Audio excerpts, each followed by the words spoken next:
మాత గంగమ్మ చూడనా. ఇప్పుడు నేను మంగళగిరిలో లోకేష్ గురించి గారు కానీ, పిఠాపురంలో పవన్ కళ్యాణ్ గురించి కానీ ఎందుకు చెప్తున్నానంటే, ఇక్కడ అధర్మంతో వందల కోట్లు ఖర్చు పెట్టి ఓడించాలని చాలా కుట్రలు బంతున్నారు కాబట్టి ఇటువంటి ఆటలు సాగినేడు వీరభద్ర. అందుకోసం చెప్పినాను వాళ్ళ గెలుపు ఎవరు ఆపలేరు నాన్న. కూటమి గెలుపుతో ఆంధ్రప్రదేశ్ ప్రభుత్వము చంద్రబాబు సీఎంతోనే ఉంటుంది. ఇది ఏమాత్రం సందేహం అవసరం లే. ఇది మన ఆయన వీరభద్ర ఆజ్ఞ. కానీ రాబో రోజుల్లో ఇంకా మీరు కూడా ప్రజలు తెలుసుకోవాలా. సంక్షేమం అంటే ఉచిత విద్య, వైద్యము, తర్వాత మౌలిక వసతులు, మనకి ఏదైనా ప్రాజెక్టులు, పోలవరము, ప్రత్యేక రాజధాని డెవలప్మెంటు, రాజధాని అమరావతిది, ఇటువంటివి కొనసాగించడానికి రాబో రోజుల్లో సంక్షేమం వద్దని చెప్పి మాకు ఉచిత వైద్యం ఇస్తే చాలా దాంతో డబ్బులు చాలా వరకు మిగులుతాయి. మనకి ఉచిత విద్య ద్వారా చాలా వరకు డబ్బులు మిగులుతాయి. ఈ రెండు చాలా ఆదా అయిపోతాయి. మిగతా మనం ఎదుర్కోవచ్చు. తర్వాత మౌలిక వసతులు అంటే ఇప్పుడు ఇల్లు ఎవరైనా కట్టాలనుకుంటే దాని మీద సబ్సిడీ మీద కొన్ని ఇస్తుంటారు కాబట్టి అమౌంట్తో కొంచెము ఒక 2 లక్షలు 3 లక్షలు ఈ విధంగా ఇస్తే మిగతా కట్టుకునే పేదలకు అవకాశం ఇవ్వాల. స్థలాలు లేకున్న వాళ్ళకి స్థలం ఇవ్వాలి. ఇటువంటివి చేస్తే చాలా నాన్న. ఇంతకంటే మనకేం అవసరం లే. మిగతా భగవంతుడు కర్మ సిద్ధాంతం ప్రకారం మా శివయ్య మన జీవితాన్ని నడిపిస్తుంటాడు. ఆ తర్వాత అది శివుడి ఆజ్ఞ. ఒక భార్య పిల్లల్ని పోషించుకోవడం మన ధర్మము, తల్లిదండ్రులు చూసుకోవడం మన ధర్మము. సమాజంలో మనకు బాధ్యత పెట్టినాడు భగవంతుడు. ఆ పిల్లల్ని క్రమశిక్షణలో పెంచి మంచి భవిష్యత్తు ఇచ్చి వాళ్ళు తీర్చిదిద్దితే మన జీవితం ధన్యం. అంతలో లోపాలు గీపాలు సమస్యలు వస్తుంటాయి. కానీ దైవభక్తితో క్రమశిక్షణతో ఎదుర్కొని మనం జీవితంలో విజయం సాధించవచ్చు. చాలామంది ఆదర్శం మనకి తాత ముత్తాతల నుంచి క్రమశిక్షణతో ఆదర్శంతో ఉండాలి కాబట్టి ఇప్పుడు మనం వెలుగుతున్నాం.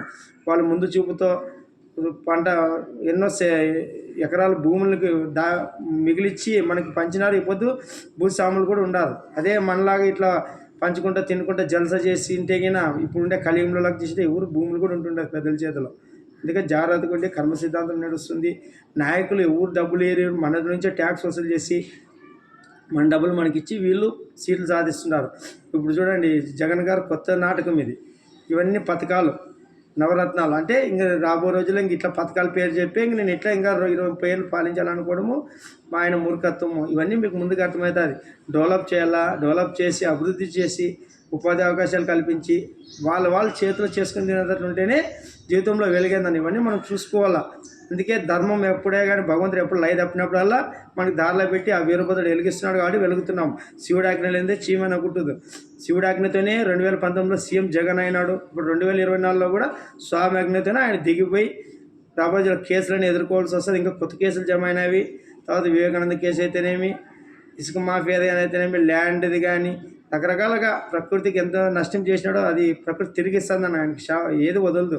ఆయన అనుకున్నాడు ఒకప్పుడు అధికారంతో అందరిని బాధ పెట్టినాడు కదా, కర్మ ఎవరిని వదలదు. ఆయన ఆడవాళ్ళని కానీ ఆడవాళ్ళ విషయాల్లో కానీ ప్రత్యర్థులు కానీ ఎవరు పోటీ చేయకూడదని పవన్ కళ్యాణ్ మీద వ్యక్తిగత దూషణలు, చంద్రబాబు మీద వ్యక్తిగత దూషణలు, నారా లోకేష్ మీద వ్యక్తిగత దూషణలు ఇవన్నీ చేయకూడదు నాన్న. మనం ధర్మంగా పని చేసింటే చెప్పుకో గెలి.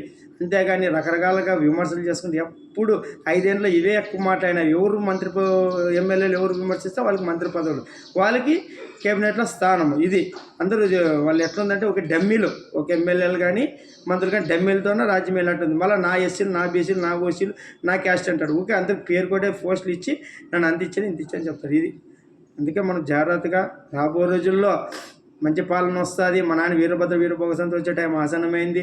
ఆయన దిశానిర్దేశంతో భారతదేశం విశ్వగురు చేస్తాడు. దాంట్లో సందేహం లేదు. పోలవరం కంప్లీట్ అవుతుంది. అమరావతి రాజధాని ఉంటుంది. దీంట్లో సందేహం లేదు. రాబో రోజుల్లో మన యువకులకు మంచి అవకాశాలు ఉంటాయి. ఉపాధి అవకాశాలు మనమే ఒకరికి ఇచ్చేవాళ్ళు అవుతాం. ఇప్పుడు అప్పులు చేసినారు కదా, దాదాపు 11-12 లక్షల కోట్లని అనధికారికంగా చెప్తున్నారు. అధికారికంగా ఆయన దిగిపోతే వస్తాయి లెక్కలు. అవి కూడా ఆయన ద్వారా ఆయన ఆస్తుల నుంచి జప్తు చేస్తాం. డబ్బులేమి ఎక్కడ శివకి తెలకుండా ఎక్కడ పోయినా మా నాన్న వీరభద్ర డబ్బులని తెచ్చి మన అకౌంట్లోకి వేస్తాడు. మన ఆంధ్రప్రదేశ్ అకౌంట్లోకి వేసి ప్రజల డబ్బు తిన్నాడు ఎవరు సుఖపడు, రక్తం కూడా తిన్నాడు ఎవరు సుఖపడు.